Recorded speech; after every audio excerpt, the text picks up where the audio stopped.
اگر آپ کو ہماری ویڈیو اچھی لگتی ہے تو سبسکرائب کریے۔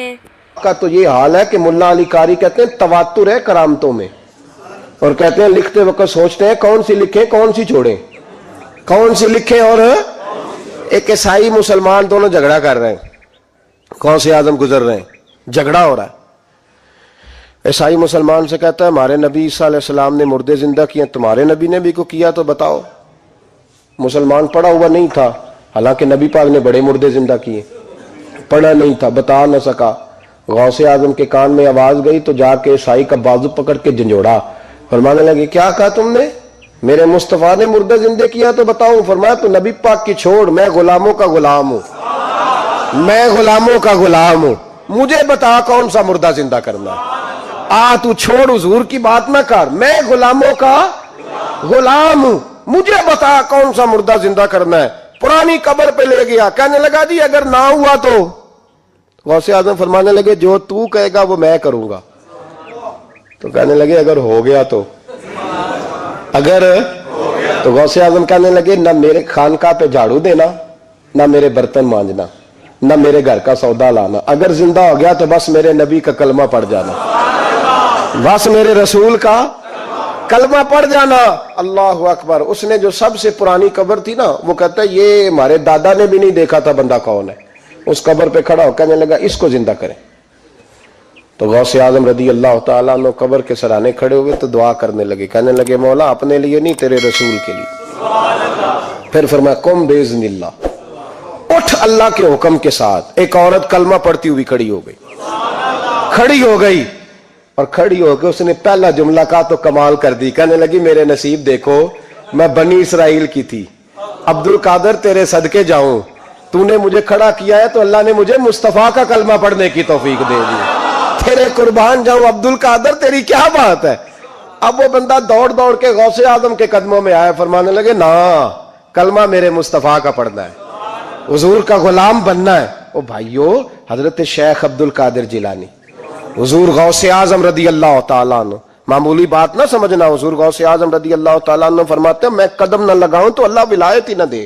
حضرت غوث پاک جیلانی شیخ عبد القادر رضی اللہ تعالیٰ غوث اعظم درمیان اولیاء چو محمد درمیان انبیاء۔ غوث اعظم کا ولیوں میں وہی مقام ہے جو نبیوں میں رسول کریم کا مقام ہے۔ حضرت غوث پاک رضی اللہ تعالیٰ عنہ کو اللہ نے بڑے اعزازات سے نوازا۔ ایک اعزاز اللہ نے یہ دیا کہ ماں کی طرف سے حسینی ہے، باپ کی طرف سے حسنی سید، نانا بھی اللہ کے ولی، دادا بھی اللہ کے ولی، پھپھی بھی اللہ کی بہت بڑی ولی ہے، بہت بڑی ولی۔ والد گرامی، آپ نے وہ سیب والا واقعہ تو بڑا ہی سنا ہوا ہے، اس طرف تو میں نہیں جاتا۔ ماں بھی اللہ کی بہت بڑی ولی ہے۔ یہ اللہ نا اسباب بناتا ہے، خود ماحول بناتا ہے۔ آپ کے جو والد گرامی تھے ان کا نام تھا ابو صالح سید موسیٰ جنگی دوست رحمت اللہ علیہ۔ بادشاہ کے کچھ سپاہی تھے جو مٹکے اٹھا کے جا رہے تھے، اور مٹکے تھے شراب کے بھرے ہوئے، مٹکے اٹھا کے جا رہے تھے۔ حضرت سید محمد موسیٰ جنگی دوست رحمت اللہ علیہ بھی قریب سے گزرے۔ یہ کیا ہے بھائی؟ بدبو سے سمجھ تو گئے، تصدیق کے لیے پوچھا کیا ہے؟ انہوں نے کہا جناب یہ بادشاہ کا سامان لے کے جا رہے ہیں۔ آپ تو جھنڈے والی گاڑی کو ویسے نہیں نہ پوچھ سکتے، سوال ہی نہیں پیدا ہوتا۔ آپ چونکہ جمہوری لوگ ہیں، آپ نے تو بس دفتر بنانا ہے، جب الیکشن ہوگا نا اپنے دروازے کے سامنے سارے محلے سے لڑائی لینی ہے کہ ووٹ میرے آکھے دیں، پھر ٹھیک 1.5 مہینے کے بعد سجدہ صاف بھی کر جاتے ہیں، بندہ غلط سی میں نے پتہ ہی نہیں لگا۔ تو یہ پہلے سوچنا تو تھوڑا سا صحیح، بلا وجہ الیکشن تو روز کبھی کبھی آئے گا، تو ہم نے ایک جگہ تو روز رہنا، ایک دوسروں سے جھگڑے کرنا اور معاذ اللہ تعالیٰ غیبتیں کرنا، عزتیں اچھالنا، یہ مسلمان کا شیوا نہیں ہے۔ حضرت غوث پاک کے والد نے پوچھا کیا لے کے جا رہے؟ بادشاہ کا سامان ہے جی۔ ہاتھ میں ڈنڈا تھا، 3 مٹکے تھے شراب کے بھرے ہوئے، زور سے ایک ڈنڈا مٹکوں پہ مارا تو مٹکے ان کے سروں پہ ٹوٹ گئے۔ بادشاہ سلامت، ہم ساری تقریباً بادشاہ سلامت ہوتے ہیں، یہ کسی کی جرت ہے مطلب میرے گھر کے معاملے میں مداخلت کرے ہو، پھر بادشاہ ہو۔ لوگوں نے جا کے بڑی غیبتیں کی، بڑی بڑی کہانیاں سنائیں۔